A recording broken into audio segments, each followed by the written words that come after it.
For the set 2, 4, 6, and 8, how many items are in the set? So again, a set is a collection of well-defined objects. They don't need to be in any specific order, but how many are there? Well, there's the 2, the 4, the 6, and the 8. So in this case, there are 4 items. There's no limit to the number of items, and in fact, there can be no items in a set as well, which we would call the empty set. So then the next question is this set the same as this, or does order matter? Well, in a set, order does not matter. So yes, the same. Because it has the same items in a different order, but since order doesn't matter, it is the same set. So now we're on to suppose that x is chosen from the set above. So I'm looking at the set, right? I can only choose from 2, 4, 6, and 8.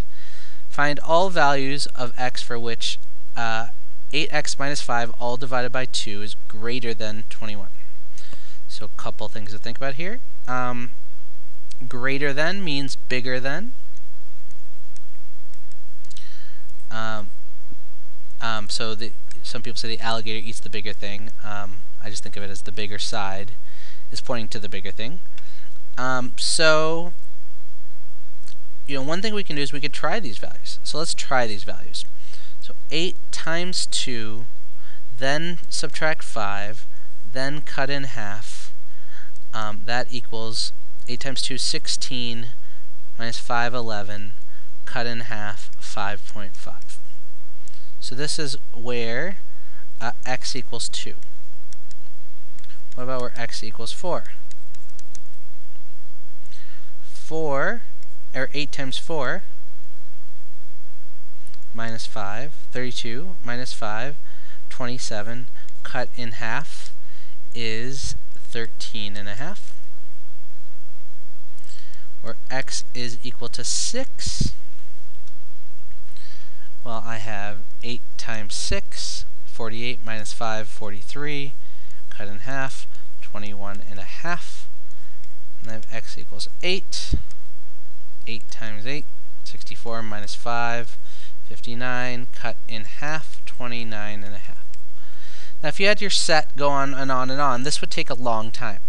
So one choice is to try to pick a number that you think might be close.